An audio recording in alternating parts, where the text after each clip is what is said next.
Talk to me, numbers never lie. Add it up, that's me. Bigg Boss Rajat ಮತ್ತೊಂದು reels ವಿವಾದ. ಜೈಲಿಗೆ ಹೋದ್ರೂ ಬುದ್ಧಿ ಕಲಿಲಿಲ್ಲ ಎಂದು ಕಾಮೆಂಟ್.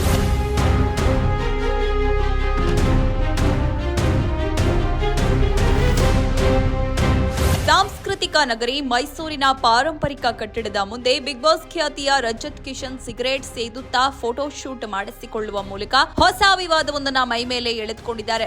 ರಜತ್ ಈ ವರ್ತನೆಗೆ ಎಲ್ಲೆಡೆ ಆಕ್ರೋಶ ವ್ಯಕ್ತವಾಗ್ತಾ ಇದೆ. ಅಷ್ಟಕ್ಕೂ ಏನಿದು ಘಟನೆ ಅಂತ ನೋಡೋದಾದ್ರೆ, ಮೈಸೂರಿನ ಪ್ರಮುಖ ಪಾರಂಪರಿಕ ಕಟ್ಟಡವಾದ ಹಳೆ ಜಿಲ್ಲಾಧಿಕಾರಿ ಕಚೇರಿಯ ಆವರಣದಲ್ಲಿ ರಜತ್ ಇತ್ತೀಚೆಗೆ ಫೋಟೋಶೂಟ್ ಒಂದನ್ನ ಮಾಡಿಸಿಕೊಂಡಿದ್ದಾರೆ. ಕಾರಿನಿಂದ ಕೆಳಗಿಳಿದು ಕೈಯಲ್ಲಿ ಸಿಗರೇಟ್ ಹಿಡಿದು ಹೊಗೆ ಬಿಡುತ್ತಾ ಯಾವುದೋ ಸಿನಿಮಾ ಸೀನ್ ವಿಲನ್ ರೀತಿ ಪೋಸ್ ನೀಡಿರುವ ವಿಡಿಯೋ ಹಾಗೂ ಫೋಟೋಗಳು ಇದೀಗ ಇನ್ಸ್ಟಾಗ್ರಾಮ್ ಖಾತೆಯಲ್ಲಿ ಹಂಚಿಕೊಂಡಿದ್ದಾರೆ.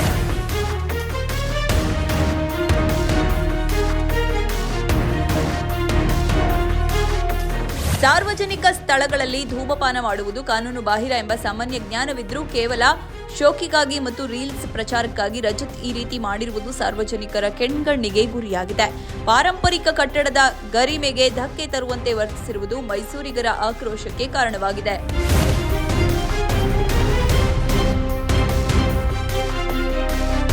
ಜೈಲಿಗೆ ಹೋಗಿ ಬಂದ್ರೂ ಬುದ್ಧಿ ಬಂದಿಲ್ವಾ? ರಜತ್ ವಿವಾದಕ್ಕೆ ಸಿಲುಕುತ್ತಿರುವುದು ಇದೇ ಮೊದಲೇನಲ್ಲ. ಈ ಹಿಂದೆ ಶೂಟಿಂಗ್ ಸೆಟ್ ಒಂದರಲ್ಲಿ ಮಾರಕಾಸ್ತ್ರ ಹಿಡಿದು ಫೋಟೋಶೂಟ್ ಮಾಡಿಸಿಕೊಂಡಿದ್ದಕ್ಕಾಗಿ ಅವರನ್ನ ಬಂಧಿಸಲಾಗಿತ್ತು. ಆ ಪ್ರಕರಣದಲ್ಲಿ ಜೈಲು ಸೇರಿ ಇತ್ತೀಚೆಗಷ್ಟೇ ಬೇಲ್ ಮೇಲೆ ಹೊರಬಂದಿರುವ ರಜತ್ ಈಗ ಮತ್ತೆ ಇಂತಹ ಬೇಜವಾಬ್ದಾರಿ ವರ್ತನೆ ತೋರುತ್ತಿದ್ದಾರೆ. ಜೈಲಿಗೆ ಹೋಗಿ ಬಂದ್ರೂ ಇವರಿಗೆ ಬುದ್ಧಿ ಬಂದಿಲ್ಲ ಎಂದು ನೆಟ್ಟಿಗರು ಕಾಮೆಂಟ್ ಮೂಲಕ ತರಾಟೆಗೆ ತೆಗೆದುಕೊಂಡಿದ್ದಾರೆ. ಸೆಲೆಬ್ರಿಟಿ ಎನಿಸಿಕೊಂಡವರು ಸಮಾಜಕ್ಕೆ ಮಾದರಿಯಾಗುವ ಬದಲು ಕಾನೂನು ಉಲ್ಲಂಘಿಸಿ ಅದನ್ನ ಫೋಟೋಶೂಟ್ ಮೂಲಕ ಪ್ರದರ್ಶಿಸುತ್ತಿರುವುದು ಎಷ್ಟು ಸರಿ ಎಂಬ ಪ್ರಶ್ನೆ ಎದ್ದಿದೆ. ಈ ಫೋಟೋಶೂಟ್ ಸಾಮಾಜಿಕ ಜಾಲತಾಣಗಳಲ್ಲಿ ವೈರಲ್ ಆಗ್ತಾ ಇದ್ದು, ಪಾರಂಪರಿಕ ತಾಣದಲ್ಲಿ ಧೂಮಪಾನ ಮಾಡಿ ಕಾನೂನು ಉಲ್ಲಂಘಿಸಿ ರಜತ್ ವಿರುದ್ಧ ಪೊಲೀಸರು ಕ್ರಮ ಕೈಗೊಳ್ಳುತ್ತಾರಾ ಎಂದು ಕಾದ್ ನೋಡಬೇಕಿದೆ.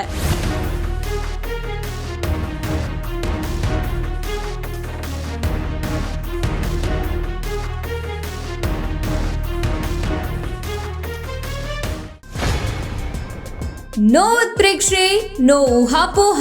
ತಾಜಾ ಸುದ್ದಿ ನಿಖರ ಮಾಹಿತಿಗೆ ಬ್ರೌಸ್ ಮಾಡಿ ವಿಜಯವಾಣಿ.net. QR ಕೋಡ್ ಸ್ಕ್ಯಾನ್ ಮಾಡಿ ಆಪ್ ಡೌನ್ಲೋಡ್ ಮಾಡಿಕೊಳ್ಳಿ.